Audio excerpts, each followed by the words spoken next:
Mente, pessoal, tudo bem com vocês? É um desafio, né? Acho que como a Carol falou e todo mundo colocou aqui, a gente que escolheu trabalhar com gente e estar perto de gente, fazer as nossas ações totalmente no virtual, no online, realmente um grande desafio. Mesmo antes de pandemia, eu já fazia atendimentos online, né? Atendimento de coaching, de mentoria online. E sempre acreditei que a gente não perdia nada com isso, até porque, né, eu estou aqui em Petrópolis e tem cliente fora, Rio, São Paulo, e a gente atendia, mas era uma parte do trabalho. Quando fica 100% nesse online, é um grande desafio para a gente que está acostumado a ter pessoas por perto, né? A olhar nos olhos com essa proximidade, de sentir a respiração e tudo mais, mas a gente precisa se adaptar. Acho que flexibilidade e adaptabilidade são duas competências fundamentais aí para a gente passar por todas essas mudanças e conseguir ter sucesso. É um prazer enorme estar aqui com vocês. Ana Anisa, obrigada pelo convite. Eu convido a todos que se sentirem à vontade e puderem abrir as câmeras, porque isso faz com que a gente se sinta mais próximo. Eu não vou conseguir ver vocês a todo tempo, o Zoom tem essa parte chata, né? Quando a gente faz a apresentação, eu não consigo ver vocês, mas eu vou ficar tentando alternar a tela aqui, tá bom? Me apresentando rapidinho, depois eu vou falar um pouco mais de como eu gosto de me apresentar, vou fazer uma apresentação rápida e formal agora, né? Eu sou a Fernanda Santoro, eu tenho alguns múltiplos papéis. Um deles, eu atuo como consultora sênior de cultura e liderança na ZAIS, que é uma multinacional alemã, tem a base aqui em Petrópolis, a ZAIS Vision. Eu sou fundadora da Trama, Evolução pela Conexão Humana, que é a minha consultoria, através da qual eu presto serviços de coaching, mentoria, consultoria de transformação cultural e toda a parte de desenvolvimento de liderança também. Sou mãe, sou mulher, tenho vários outros múltiplos papéis e a gente tenta equilibrar os pratinhos no nosso dia que passou a ter 32 horas, né? Porque se não fosse assim, não seria suficiente. Então, vamos lá. Eu vou começar a compartilhar minha tela aqui com vocês. Então, hoje nós vamos falar sobre saúde emocional do RH. A gente, quando abre, né, as nossas notícias, enfim, seja no Google, até no Facebook, Instagram e tudo mais, a gente acaba recebendo algumas notícias ali, eu tenho, né? Você RH, você SA, HSM... E a gente tem lido muitas matérias aí sobre saúde mental, saúde emocional, o papel do RH no apoio à saúde emocional do colaborador, mas pouco se encontra sobre saúde emocional do RH. E o convite foi para que eu viesse aqui justamente falar sobre esse tema que é extremamente importante. Bom, e eu começo com uma pergunta para vocês. Antes de trazer o tema, a minha ideia aqui é compartilhar algumas reflexões com vocês, algumas dicas, né, sobre essa questão da saúde emocional, não é fazer uma palestra teórica. Mas antes de compartilhar essas dicas, essas reflexões com vocês, eu quero fazer uma pergunta.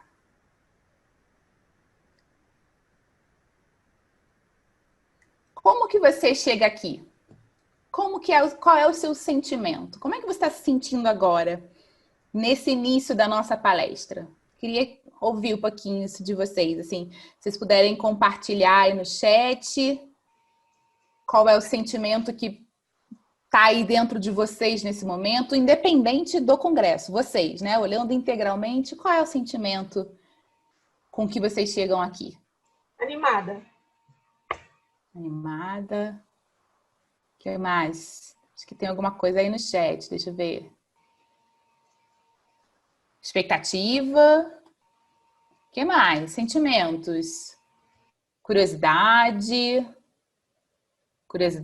esperança, esperançosa, sede de conhecimento, aprendizado contínuo. E quando a gente vai para o sentimento mesmo, assim, alegre, triste, incomodada, com raiva, inquieta, animada, olhando para os sentimentos mesmo, para aquilo que vem lá do coração, qual é o sentimento que define esse momento de vocês agora, quando chegam aqui? Alegre, animada, inquietude, Alegre de estar aqui, com medo, inquieta, alegre, emoção, alegria. Muito bom. Por que eu pergunto, né? Assim, é importante a gente conhecer primeiro a gente mesmo, né? Saber identificar as nossas emoções, não só os pensamentos. Vocês podem perceber que é natural, muitas vezes a nossa resposta vai primeiro lá para o racional, né? A gente dá uma resposta muito mais aqui de como está a nossa mente, de como está o nosso pensamento, e nem sempre é tão simples acessar essas nossas emoções, né? Então, eu pergunto primeiro, porque é importante, né, trazer isso à tona, saber como eu estou naquele momento, porque isso vai demonstrar a receptividade ou não que eu tenho para determinado assunto, para determinada conversa. E para mim, né, como palestrante, é importante para saber como é que está o ânimo de vocês, né? Se eu ver que está todo mundo muito quietinho, se de repente vocês falaram que estão todos muito preocupados, inseguros ou com medo, eu vou conseguir entender que vem daí. Agora, se todo mundo começou falando que estava alegre, animado, e de repente eu vou tentando fazer interações, fica todo mundo mudo, aí eu acho que é a minha palestra que não está indo muito bem, eu preciso fazer algum ajuste, né? Então, eu gosto sempre de começar aí as minhas discussões, as minhas palestras, trazendo essa troca, né, de como está o sentimento, como é que vocês chegam aqui. E já entrando, né, começando a entrar um pouquinho no tema, eu tenho mais uma outra pergunta. Essa foi uma pergunta de aquecimento. E eu queria ouvir de vocês, eu queria que vocês pensassem um pouquinho, quem se sentir à vontade ou à necessidade, fecha um pouquinho os olhos e reflete. Qual foi o seu momento de maior plenitude emocional? Pensa na sua vida, acho que você não precisa ir tão longe, pensa naquilo que te...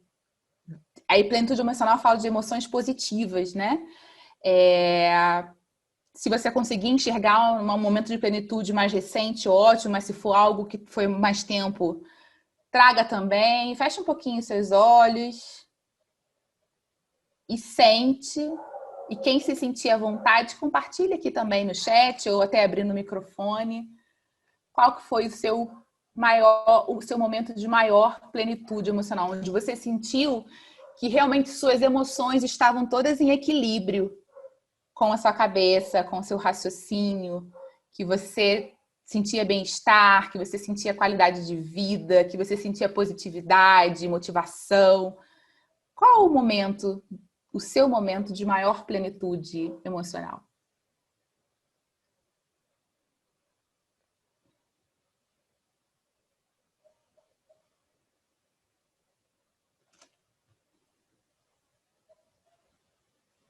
Quando estava grávida, Dani Alves aqui, Suzana durante a gestação, nascimento do filho e recentemente voltar para a faculdade. Obrigada, Dirce. Beijo. O que mais? Nós temos mais de 30 pessoas aqui na sala. Quem mais se sente à vontade?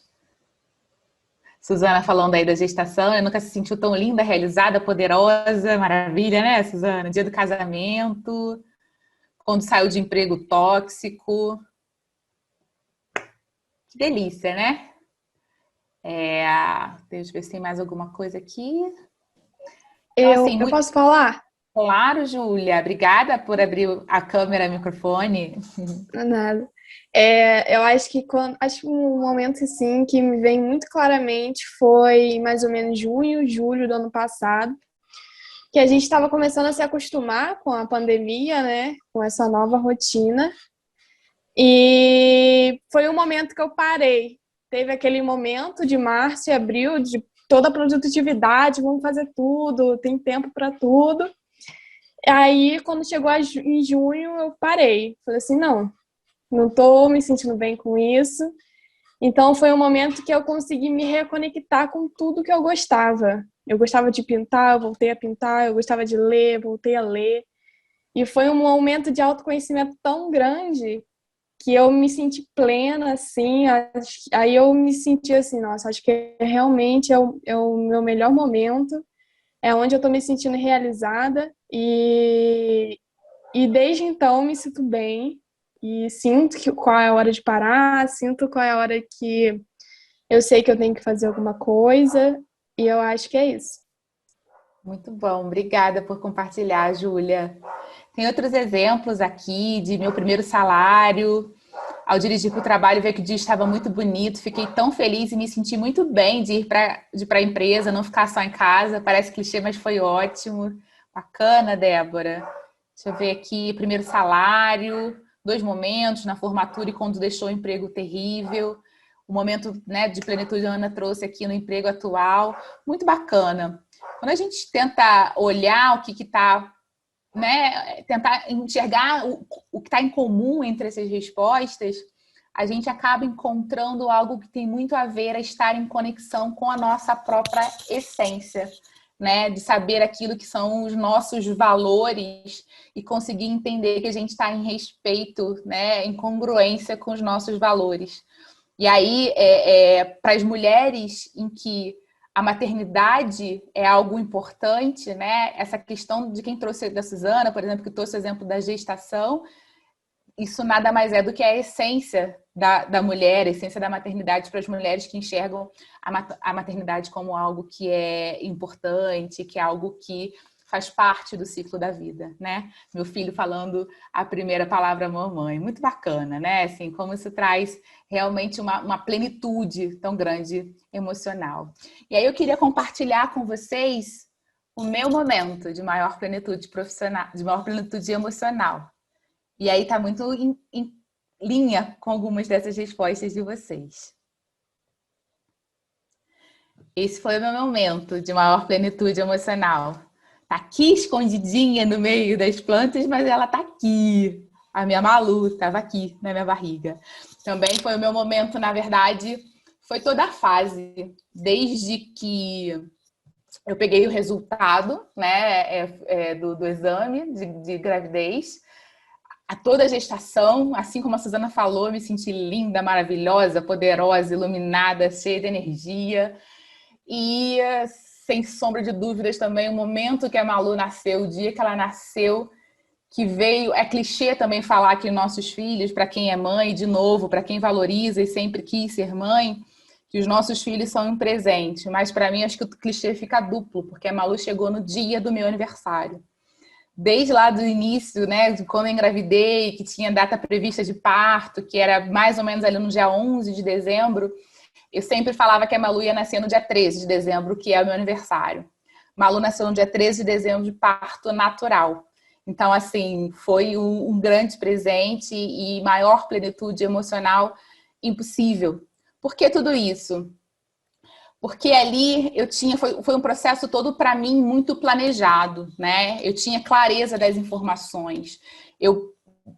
Como foi tudo muito planejado, muito desejado, muito esperado, eu li muito, eu me informei muito, eu assisti vídeos, né? Eu li muita informação, obviamente filtrei muita coisa também, mas eu procurei ter toda a base, toda a bagagem para poder me sentir segura e me sentir plena naquele momento. Ainda assim, né, com todas essas informações, esse é um momento mais lindo, mais mágico, mais maravilhoso da vida. Em algum momento, depois que a Malu nasceu, eu me vi assim, em desespero. Por mais que eu tivesse teoricamente preparada para aquele momento, eu não tinha vivenciado nada daquilo, né, antes. Era tudo muito novo. Então, a privação de sono, muitas vezes o choro incontrolável, que a gente não consegue interpretar, a sensação de impotência gerou em um dia, né? Ia gerando ali, num belo dia, eu me senti assim, sensação de desespero, e tive ali um choro bem profundo, né? Bem forte. Mas foi um momento, e aí eu sabia que eram fases, e as fases vinham e voltavam e passavam, né? E que passou, né? E de novo vem toda a plenitude, e passou por 2 pontos principais. Pelo autoconhecimento, então eu sabia, eu conseguia identificar as emoções, eu conseguia identificar que eu não estava ali em equilíbrio, né? Que não era só a felicidade, que tinha angústia, que tinha incômodo, né? Eu consegui perceber ali as minhas emoções, e eu também tinha uma rede de apoio. E eu não estava sozinha. Minha rede de apoio, minha grande rede de apoio principal é o meu marido, né? Que sempre foi o meu grande parceiro. Eu falo que ele foi minha doula, né? Me acompanhou todo um processo. E nesse momento ele sempre esteve muito perto de mim. E aí, nesse processo de autoconhecimento mais rede de apoio, ter ele ali do lado foi o que me ajudou a resgatar todo esse meu equilíbrio, toda essa minha saúde emocional, né? Foi principalmente um episódio mais forte, mas foi um episódio que, em muitos casos, e para muitas mulheres, ele acaba se tornando repetitivo e leva a uma depressão, né? E leva a alguns outros casos mais sérios quando falta essa questão do autoconhecimento e de uma rede de apoio. Por que eu trouxe tudo isso? Porque a gente está falando de emoção. E nós somos seres humanos, né? A gente está falando de saúde emocional do RH, a gente pode pensar em uma vertente apenas profissional, mas eu não acredito nessa separação entre pessoal e profissional. Nós somos seres integrais, então não tem como desconectar um do outro. E na pergunta que eu fiz para vocês de plenitude emocional, veio essa questão da essência e veio muito mais questões pessoais. Então é muito importante que a gente tenha o conhecimento e respeite e busque cada vez mais essas sensações para poder estar em equilíbrio. Imagina, isso foi um momento em que eu estava com tudo, né, planejado, como eu falei, tinha clareza de informações, sabia que ter filhos não era fácil, eu não tinha aquela ilusão da mágica da maternidade, eu sabia que, né, a gente ficava descabelada, teria dias que eu não conseguiria tomar banho e tudo mais, ainda assim veio esse momento de angústia. E aí eu trago para vocês. Imaginem nesse momento que a gente começou a viver desde 2020, o momento da pandemia, em que a gente já falava que vivia num mundo VUCA, que é o mundo volátil, incerto, complexo, ambíguo, e passou a viver no mundo BANI, que é frágil, ansioso, não linear e incompreensível. Ninguém se planejou para uma pandemia. Ninguém se planejou para um isolamento durante tanto tempo. Ninguém se planejou olhando já para a gente do RH para tantas mudanças em tão pouco tempo em legislação. Né? O que poderia ser flexibilizado em férias, suspensão de contratos de trabalho, em muitos casos, ter que fazer algumas demissões. Ninguém se planejou, ninguém estava preparado para aquilo ali. Né? E muitas vezes o RH foi a primeira área acionada, tipo, e agora? O que a gente vai fazer? Que tipo de sentimento veio para vocês lá no início da pandemia? Queria que vocês compartilhassem aqui comigo também. Lá no início da pandemia, olhando para vocês no papel dentro da organização, quais foram os sentimentos que vieram mais fortes para vocês? Acho que dúvida, né, Fê? Todo mundo perguntava tudo e a gente não tinha nenhuma resposta, né? Nenhuma Dúvida, certeza. incerteza, medo, insegurança, angústia, não poderia fraquejar, olha isso, né? Essa sensação de que a gente precisa estar ali como mais forte, né? Eu pensei muito, Fê, sobre a necessidade de produção. Eu olhava aquilo tudo, é um monte de coisa. Eu falei assim, gente, não estou dando conta, né, de fazer o que eu já faço, mais a estar dentro de casa, virar aluna de novo da educação infantil, né? Porque a gente senta com a criança para fazer a aula. Todo mundo fazendo 1000 produções. Falei, gente, espera aí, vamos esperar. E depois entrei no momento de hiperfoco, fui querer entender a pandemia, o que era o vírus, como era, o que pega, o que não pega. Então, acho que a gente entrou nesse coisa de compreensão mesmo. Muito bom. E o Rodolfo trouxe aqui também, alinhado aí com a sua fala, Kátia, muita dúvida, mas uma inquietude absurda do saber para orientar e compartilhar. Então, vem muitas vezes esse olhar para o outro, né? Eu preciso responder o outro, eu preciso ajudar o outro, eu preciso estar pronto para o outro, eu preciso ser forte para o outro, né? Então, é uma característica muito forte para a gente que lida com pessoas, né? Desse olhar e essa preocupação muito em estar bem pelo outro e para o outro. Bom, então vamos continuar aqui. Eu acho que eu voltei sem querer. Fazendo essa introdução, eu falei para vocês já no começo que eu ia me apresentar depois da forma que eu gosto mais de me apresentar, né? E aí eu vou trazer aqui quem sou eu. Eu já falei um pouquinho, contando do meu momento de maior plenitude emocional, Mas vou trazer um pouquinho mais e aí a gente entra mais especificamente ainda no nosso assunto, que essa foi a introdução. Então, quem sou eu? Eu sou a Fernanda Santoro, eu sou mulher, sou mãe da Malu, sou esposa do Anderson, sou executiva, sou empreendedora, eu falei para vocês da Trama, eu sou mentora e coach, sou consultora, palestrante, treinadora, educadora executiva. Resumindo isso tudo, eu sou gente. E sou apaixonada pelo ser humano e por tudo de bom que ele é capaz de construir e de criar. É por isso que eu estou aqui, é por isso que eu trabalho com gente, é por isso que eu fiz a minha movimentação de carreira lá em 2019, por isso que eu fundei a Trama, porque eu quero cada vez mais ampliar os meus braços para impactar mais pessoas e ajudar a melhorar a vida e as relações de trabalho do maior número de pessoas. Ajudar as pessoas a conseguirem se conectar com as suas melhores versões e, a partir daí, gerar resultados inéditos. Ajudar as pessoas a se conectarem com as suas emoções, em linha com a sua cabeça, conseguirem estar em equilíbrio e produzir cada vez melhor para a sua autorrealização. Bom, esse rapidamente foi falando de mim, então vamos entrar agora sim, mais oficialmente no nosso assunto. O que é saúde? O que vocês entendem como saúde?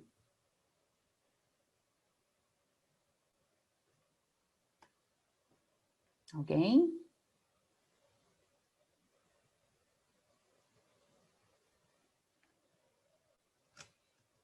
Qualidade de vida. Eu vejo como um elo, Fernanda. Acho que é uma junção, uma palavra muito ampla, que a gente pode ligar ela tanto com a parte psicológica, com a parte espiritual e a parte física. Então, saúde hoje é você poder fazer um elo entre essas três principais áreas e buscar uma coerência entre elas para você ter um pouco mais de equilíbrio. Uhum. Tem muito a ver aqui. Obrigada, Niceia. Também as respostas de bem-estar, estar em equilíbrio, bem-estar físico, mental, espiritual, né? A Jussara trouxe. Tranquilidade, né? Que tem muito a ver com essa questão, né? Dessa conexão do equilíbrio, desse bem-estar, equilíbrio, né? Muito bom. Se a gente pega uma definição formal, né, da Organização Mundial da Saúde, está muito em linha com o que todo mundo respondeu aqui, né? Saúde é o estado completo de bem-estar físico, mental e social.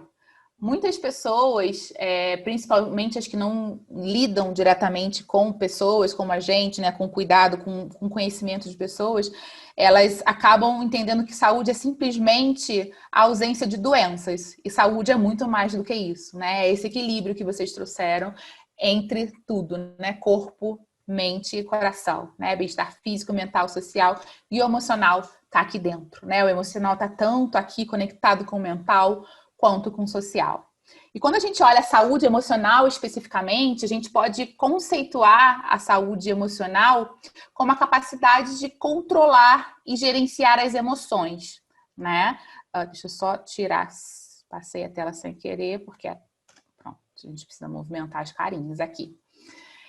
Trazendo justamente esse sentimento de bem-estar, né? Assim, a ausência de distúrbios emocionais, é esse equilíbrio das funções mentais, das funções psíquicas, né? Das funções gerais do nosso corpo, que vão possibilitar que a gente tenha esse controle, esse gerenciamento das nossas emoções e, consequentemente, do nosso comportamento, né?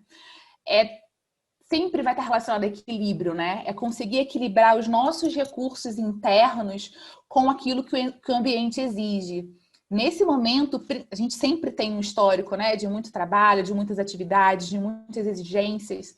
Quando a gente vem para esse momento de pandemia, e principalmente lá no começo, que era tudo muito novo, e vieram várias MPs para poder entender, interpretar, colocar em prática, comunicar aos colaboradores, dar um conforto, um acolhimento para os colaboradores, ajudar os líderes a também trazer esse acolhimento.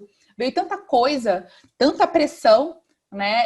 E aí a gente enxerga na saúde emocional essa capacidade de lidar com isso que está acontecendo no ambiente externo a partir dos nossos recursos internos, né?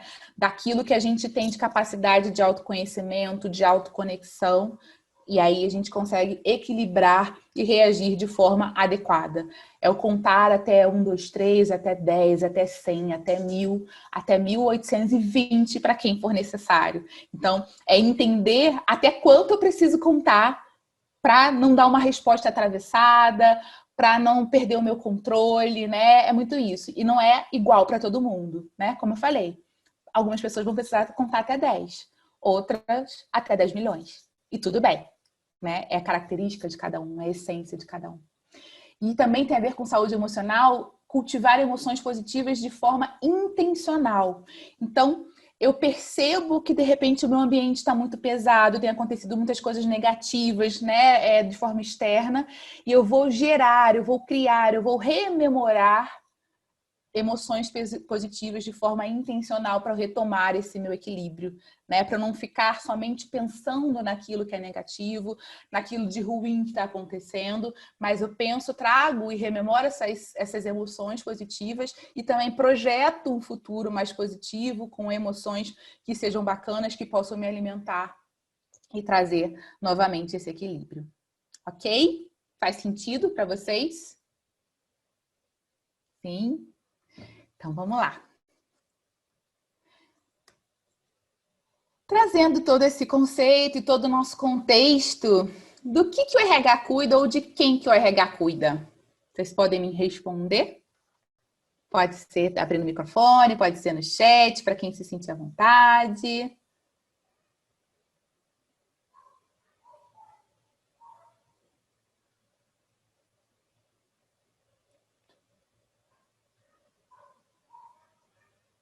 Da vida das pessoas.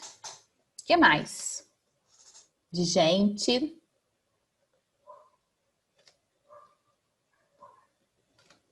O que mais?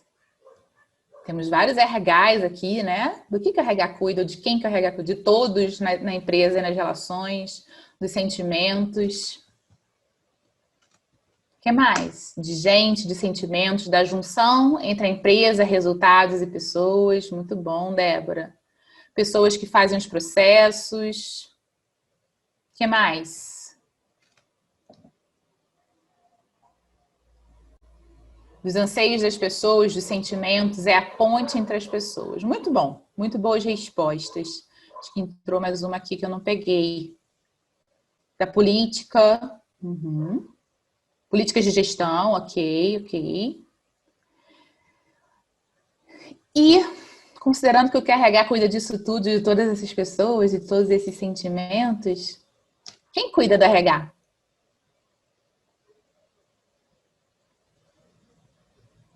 Quem cuida de tanta gente, de tantos sentimentos, de tantas políticas, de tantos processos, de tantas mudanças, de tantas transformações?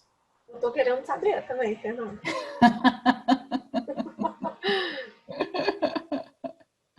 Alta gerência, essa foi uma reflexão do último congresso também.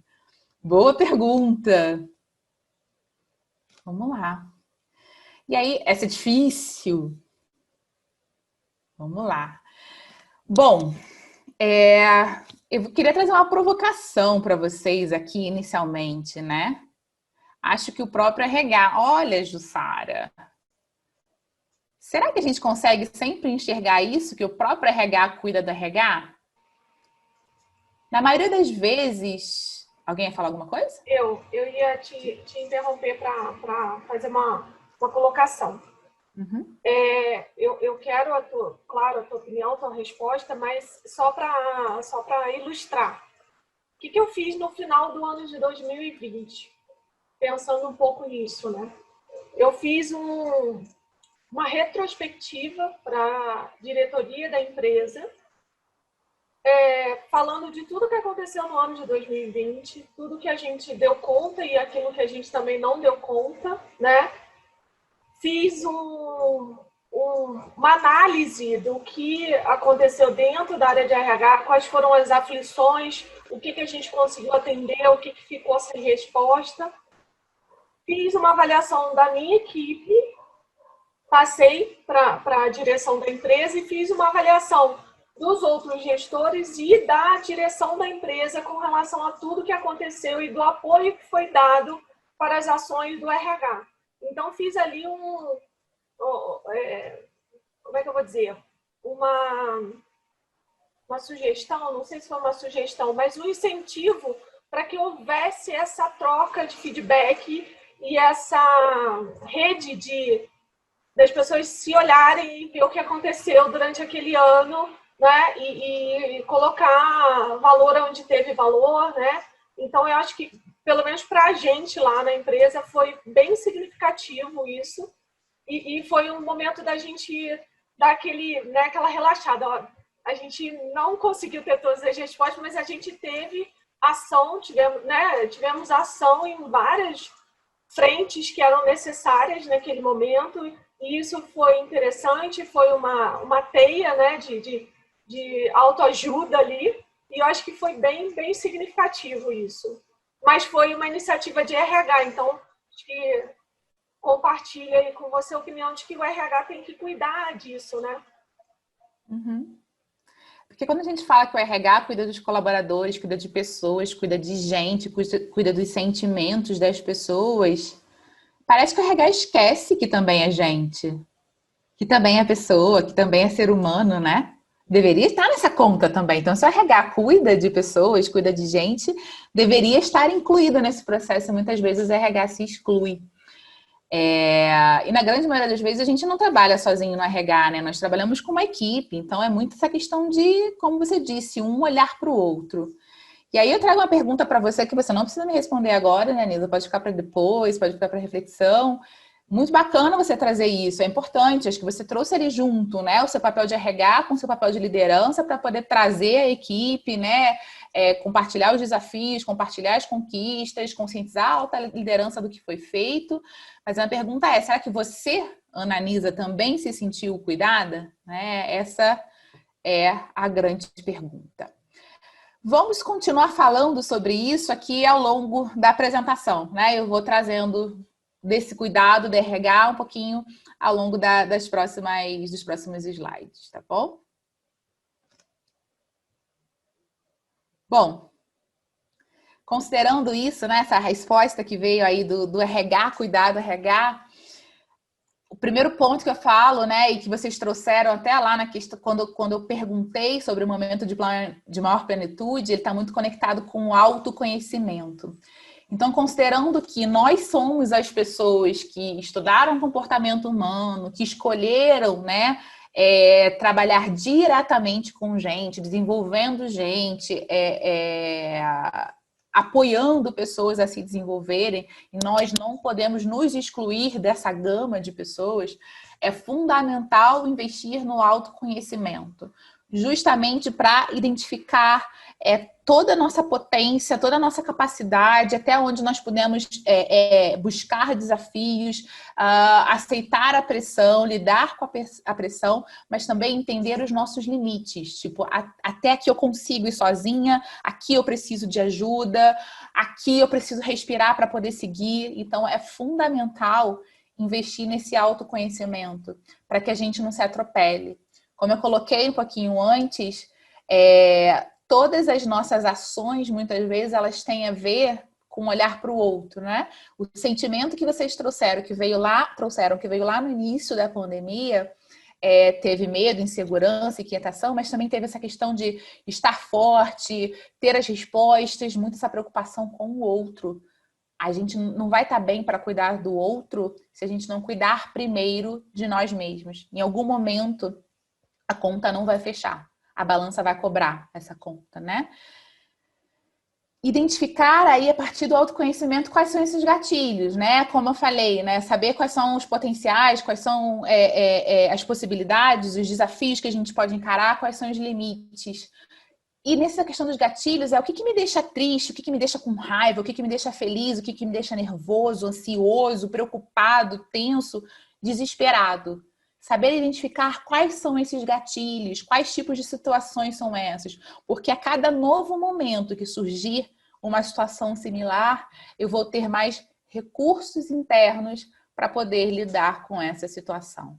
Então, Se eu me conheço, eu consigo identificar quais são os meus gatilhos, eu vou conseguir reagir de uma forma mais adequada, mais equilibrada às demandas externas, né? Então, é fundamental iniciar esse processo de se conhecer, identificar quais são os gatilhos para cada tipo de sentimento, para cada tipo de emoção, para não deixar que a emoção nos domine, né? Outra coisa muito importante também, não sei se vocês conhecem esse conceito do círculo de influência, né? Que é saber o que é meu e o que é do outro, né? Então, no círculo de influência, a gente tem uma zona núcleo ali, né? Que sou eu, que é aquilo que está no meu controle, é tudo aquilo que eu posso controlar, né? Eu posso controlar a hora que eu vou acordar, eu posso controlar, quer dizer, mais ou menos, né? Quando a gente tem bebê, a gente não controla tanto. A gente pode até controlar de alguma forma, a gente pode, né, fingir de despercebida ali, fecha o olho e continua a dormir. Tá ali no seu controle. Se você vai levantar ou não, tá no seu controle, né? Que roupa que eu vou vestir, se eu vou dar essa palestra, se eu não vou dar, se eu vou participar, me inscrever no congresso, se eu não vou. Então, tem uma série de coisas que estão no meu controle. Se eu vou beber água agora, se eu não vou. Então, são coisas que estão no nosso controle, estão na nossa área de domínio. Tem um outro círculo que é maior, que é a zona de influência. O que a gente pode influenciar? Né? Quem que a gente pode influenciar? Né? Aqueles que estão próximos da gente e que a partir de um pedido de ajuda, a partir de um compartilhamento de uma ideia, a gente pode influenciar essa decisão do outro, né? Um amigo, um familiar e tudo mais que vem, de repente, compartilhar uma ideia com a gente conversa, mostra através das nossas experiências e vai para um caminho diferente, né? Eu posso influenciar, por exemplo, pessoas da minha equipe a fazerem um projeto de uma forma diferente, né? Pessoas da minha equipe que, de repente, achavam que tinha uma limitação maior e desenham um projeto pouco ambicioso. E aí eu posso conversar, mostrar as capacidades, né? Compartilhar com elas, com essas pessoas, as conquistas que elas já tiveram até então e mostrar, influenciar para que elas aumentem essa área de atuação, aumentem essa ambição dos seus projetos, né? Então, eu consigo influenciar. E tem a zona dos outros, que é uma zona de pura preocupação, porque eu não tenho influência e nem controle. Aquilo que é do outro, que é interno do outro, ou daquele que está mais distante de mim, mas até aquele que pode estar perto, mas aqui é interno dele, né? A questão dos valores, das crenças e tudo mais. Se eu quero mudar, muitas vezes a gente quer mudar o outro, a gente não quer só trabalhar numa influência, a gente quer mudar. E aí isso gera angústia, isso gera inquietação, isso gera incômodo, isso gera desequilíbrio emocional, porque é uma zona que realmente a gente não tem atuação nenhuma. Então é muito esse olhar, o que é meu, o que é do outro, né? Muito para isso. A gente que trabalha com pessoas, às vezes a gente vê um modelo, por exemplo, de liderança, um estilo de liderança que a gente vê que não faz sentido, né? E vê que aquela pessoa, aquele líder, justamente por aquele modelo, que é um modelo, de repente, desrespeitoso, que é um modelo que não tá bacana, não tá mais com uma avaliação tão positiva na empresa como ele tinha há tempos atrás, por gerar resultados bacanas, né? Então, a gente tenta ali ajudar, tenta influenciar, mas a decisão de realmente mudar o seu modelo de gestão, de mudar o seu comportamento e suas atitudes, é do outro, não é nossa. Então, é muito importante que nós, como RH, consigamos fazer essa diferença. Porque na maioria das vezes a gente sofre, a gente gera angústia, porque a gente quer mudar o outro, a gente não quer separar. E quando o outro não quer ir para aquele caminho que a gente tentou mostrar, tentou ajudar, tentou orientar que seria o melhor caminho, a gente acha que a falha é nossa.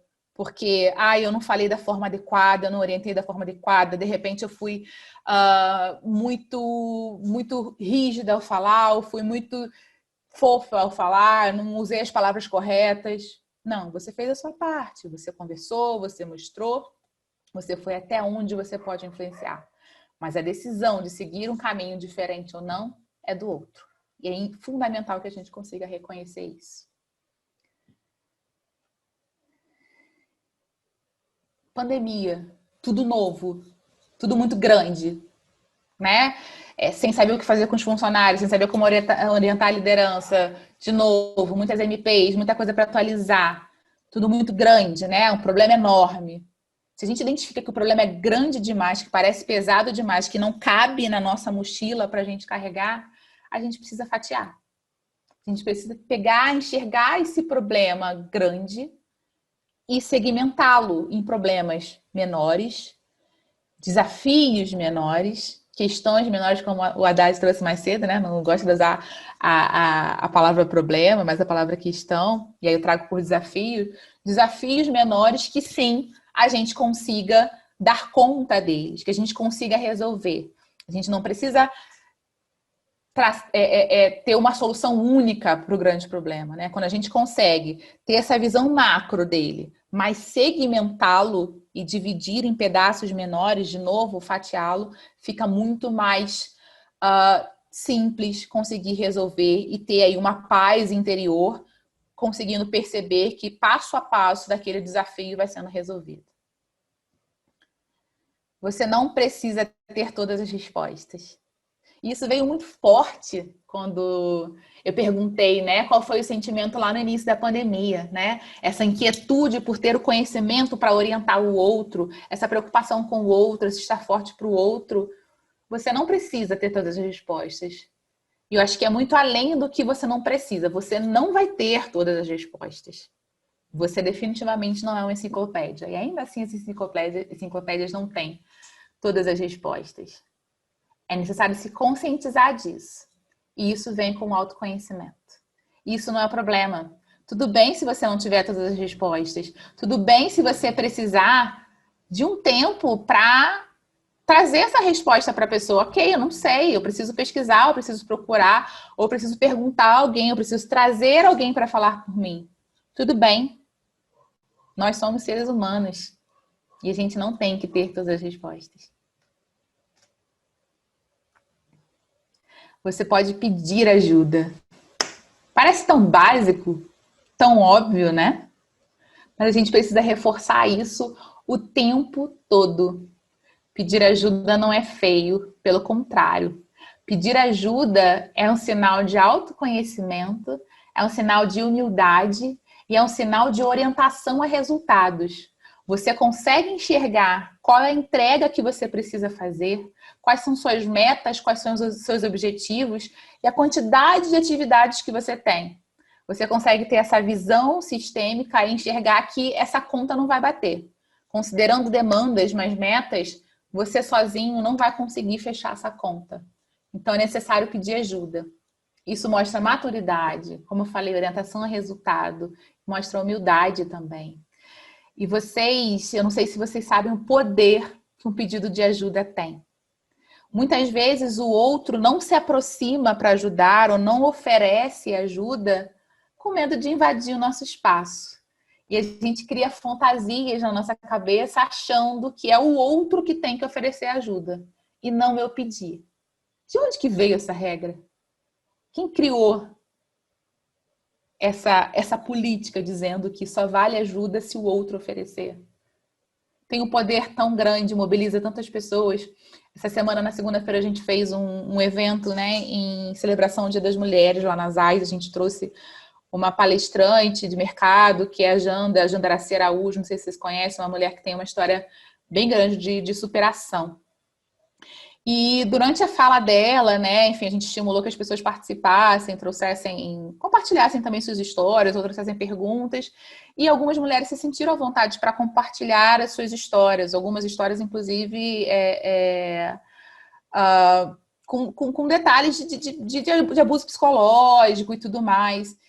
E quando uma primeira levantou a mão e contou a sua história, aquilo ali se formou uma rede de ajuda tão grande, todo mundo se oferecendo o ombro, oferecendo apoio, oferecendo para conversar depois. Só para vocês entenderem, a gente teve um sorteio no final, que foi de umas mentorias e tudo mais, e uma das meninas sorteadas ofereceu o seu prêmio para uma das outras que compartilhou a história.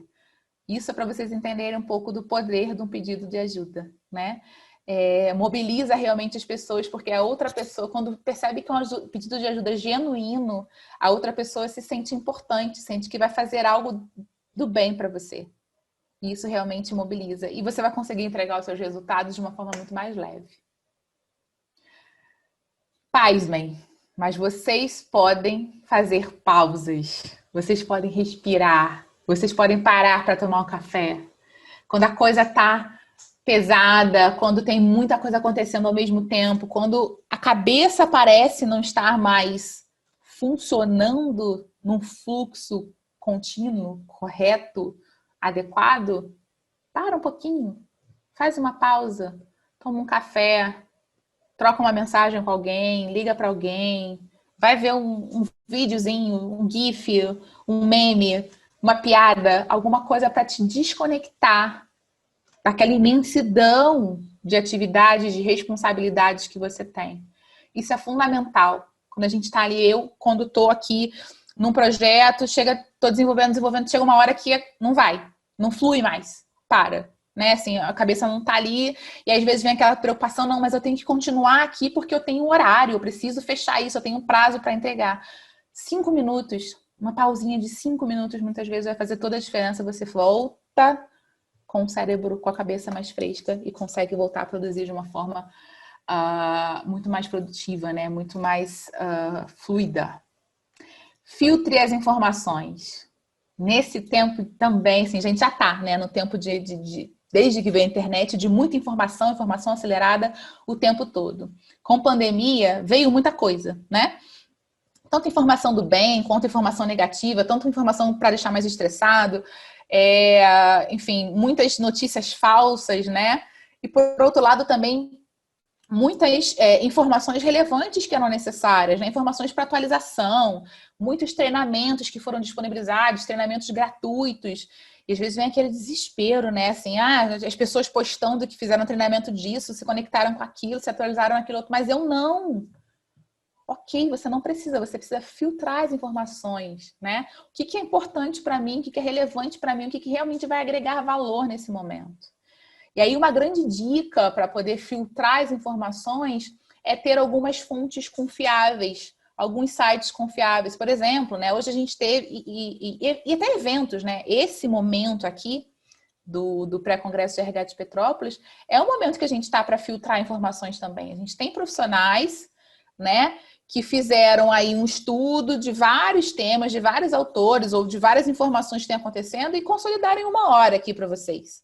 Né? Em 1 hora, 1 hora e meia, como foi do LGPD, tanta coisa acontecendo no LGPD, preocupando tanta gente, e a gente conseguiu um presente hoje, tem 1 hora e meia, um super consolidado com informações tão relevantes do que mudou, do que a gente precisa se atentar. Então, filtre, né? Então, vai lá, usa determinados sites. Eu gosto muito das matérias, por exemplo, que é você RH traz. Então, acompanha você RH, que ela vai filtrar as informações, vai trazer o que é importante para você. Eu trabalho com o departamento pessoal, eu acompanho o COAD, ok. Acompanho o IOB, ok. Vai acompanhando. Use determinados canais que vão ter essas informações já mais preparadas para você, né? De forma que você vai enxergar a aplicabilidade real dessas informações.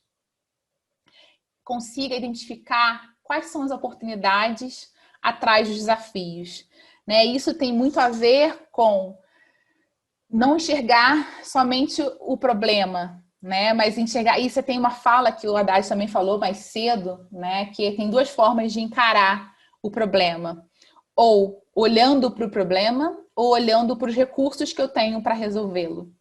E é muito isso, né? Quando você olha para o problema enxergando os recursos que você tem para resolvê-lo, você consegue identificar as oportunidades. Veio muita coisa nova na pandemia, né? Veio muita coisa que a gente desconhecia.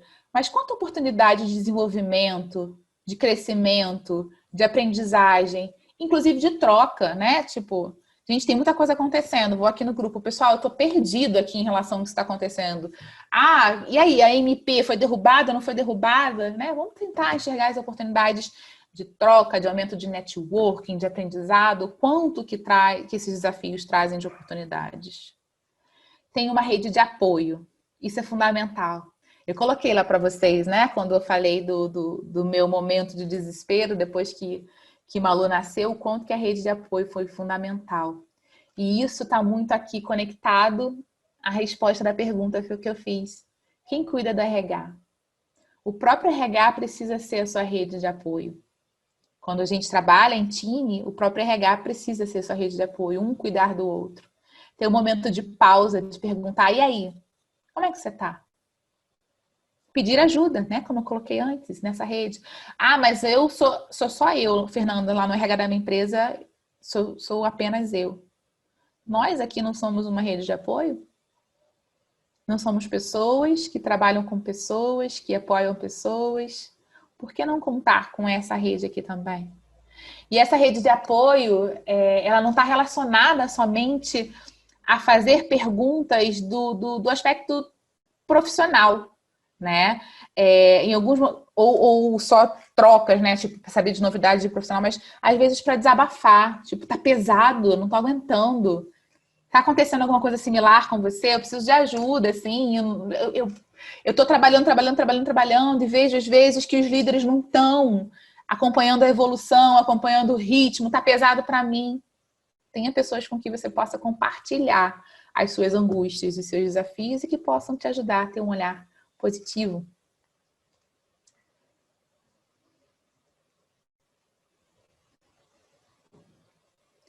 Identifique e se envolva em atividades que te deem prazer.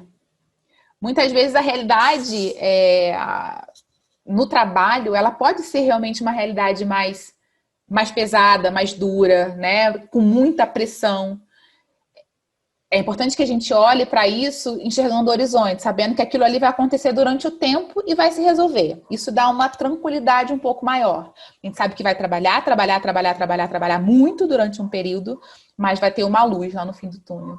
E para que durante esse período que a gente vai trabalhar muito, haja equilíbrio, é fundamental que a gente tenha outras atividades, sabe o que dá prazer para a gente e consiga realizar essas atividades. Ter o tempo para a gente, para se dar o luxo de ter um prazer. É claro que agora com a pandemia tem muitas coisas que foram limitadas, que a gente foi impedido de fazer. Mas que outras alternativas eu posso encontrar, né? Ler um livro, assistir um filme, fazer um happy hour virtual, brincar com o filho, né? Vou aprender uma coisa nova, de repente eu descubro que a jardinagem pode ser algo que me interessa. Descobrir outras atividades que deem prazer e que tragam esse equilíbrio. Em momentos que, de repente, tem uma pressão tão grande que esteja lá naquela zona de preocupação que é do outro, que a gente não consiga controlar, influenciar, precise passar por aquilo, mas tenha outras fontes que vão nos trazer equilíbrio. Pratique a presença onde você estiver. Como eu falei, eu não consigo enxergar essa questão de lado pessoal, lado profissional, né? Eu vejo o ser humano como um ser integral e único. E é importante, às vezes a gente fica brigando com as nossas múltiplas facetas, né? Ah, eu sou mãe, eu sou mulher, eu sou filha, eu sou executiva, eu sou professora, eu sou mentora, eu sou isso, eu sou aquilo. E tô num lugar, né? De repente tô no trabalho, pensando em casa, tô ali pensando no outro lugar. Quando eu estiver com meu filho, né? Quando eu estiver com a minha mãe, quando eu estiver com meu esposo, quando eu estiver com uma esposa, quando eu estiver, enfim, com os meus amigos, que eu esteja realmente presente naquele momento. O tempo que eu dedicar a eles pode ser 5, 10 minutos, mas que ali naquele momento eu esteja realmente presente. Isso ajuda a trazer essa sensação de plenitude e de equilíbrio também, porque você sabe que naquele espaço que você dedicou àquela pessoa, você realmente estava ali. Nutra-se de pensamentos positivos. É isso, é muito essa questão que está conectada com o que eu trouxe antes, né? De enxergar as oportunidades nos desafios, de ter essa rede de apoio que vai te ajudar a enxergar outras possibilidades, né? É de rememorar, como eu falei lá no começo, rememorar no conceito de saúde emocional as boas lembranças, as boas emoções e projetar um futuro que traga também boas lembranças e boas emoções. Celebre as pequenas vitórias. A gente tem a mania de só querer comemorar aquilo que é grande, aquilo que vai para a revista, que vai para o jornal, as grandes transformações. A gente tem pequenas vitórias a cada dia. Se a gente olha para o nosso dia com carinho, e para a gente com carinho, a gente enxerga pequenas vitórias a cada dia. A gente precisa comemorar essas pequenas vitórias. E finalizando, tenha autocompaixão. Se permita parar, falhar, errar, chorar, pedir ajuda. Você precisa cuidar do seu primeiro RH, que é você. O seu primeiro recurso humano é você. Se esse recurso humano não estiver bem, você não vai conseguir entregar o seu máximo, o seu melhor para o outro. E aí eu faço uma pergunta, mais uma pergunta para vocês. O que você vai fazer diferente amanhã por você?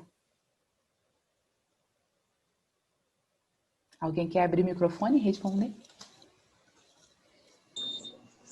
Comecei hoje. Comecei a fazer diferente hoje. Comecei com 5 minutos de meditação pela manhã para tentar encontrar uma solução melhor para o dia. Porque realmente era necessário. Estava falando com a Mariana aqui, que ontem nós fizemos 5 minutos de meditação juntas. E eu falei assim, não, isso é importante, eu preciso repetir. Então, assim, cada vez mais a gente realmente necessita de uma pausa para centralizar, né? Para centralizar as ideias, para tentar se encontrar, porque o dia a dia é puxado, já era puxado, e a pandemia só potencializou isso tudo. Uhum. Né? Então, exatamente. Às vezes são 5 minutos que fazem toda a diferença para retomar esse equilíbrio, né, Suzana?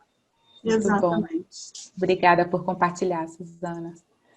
E a última pergunta para fechar o nosso encontro é como você sai daqui. Eu perguntei como você chegou e aí queria saber como vocês saem do nosso encontro. Qual que é o sentimento? Vocês podem compartilhar no chat rapidinho antes que a Ananisa me dê tchau, né? Porque a gente está nos últimos minutos.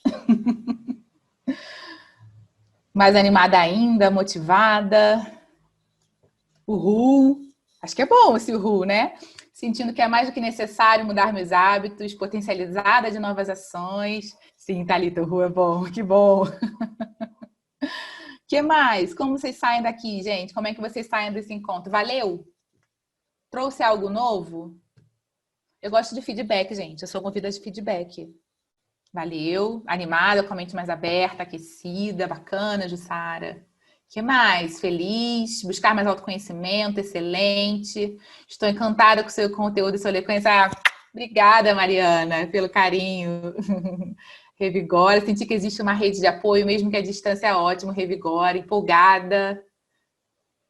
E, gente, contem comigo como rede de apoio, tá? Eu vou deixar meus contatos aqui no final. Eu estou no grupo, no WhatsApp do RH Petrópolis, do RH Serrana. Meus contatos estão aqui. Se tiver pesado, se tiver confuso, conta comigo. Conta comigo como sua rede de apoio. Eu sou Fernanda Santoro, mãe da Malu, fundadora da Trama e apaixonada por gente. Obrigada por estar aqui com vocês. Gratidão. Obrigada, Fê. Adorei aí ter você como rede de apoio. A gente aproveita isso no dia a dia, né? Toda hora. Com certeza. Muito obrigada por sua fala. Obrigada a todo mundo que está por aí, que participou. Alguém tem alguma pergunta para a Fernanda, gente? Bem rapidinho. Fiquem à vontade para colocar aí no chat ou falar, abrir microfone, enfim. Fiquem à vontade. 2 minutos. Fale agora ou cale-se para sempre. Não, para sempre não, né? Daqui a pouco fala com a Fernanda na rede social, no WhatsApp. Isso. Não sei se conseguiram pegar meus contatos, eu passei muito rapidinho, mas qualquer coisa vocês podem acionar a Ananisa, ela passa, ou quem está lá no grupo de RH no chat, né, do WhatsApp. Não sei, Jussara, não sei se você já leu Coragem de Ser Imperfeito, da Brené Brown. É um livro que eu super indico, não sei se você já leu, se você conhece. Ele fala de vulnerabilidade, né? De não ter medo de se mostrar humano, que é o ser que falha, que é um ser que erra, de colocar as suas ideias. É um livro que eu super indico. Tem vários outros, vocês veem aqui, né? Tá vendo aqui? Tem vários outros que estão no Kindle também. Se você quiser trocar depois ideias sobre livros, a gente troca também super de boa. Mas esse, eu acho que conectado com muito da fala de hoje, eu indico o Coragem de Ser Imperfeito, da Brené Brown. Leia, Renata, vale muito a pena. Obrigada, gente. Fê, super obrigada.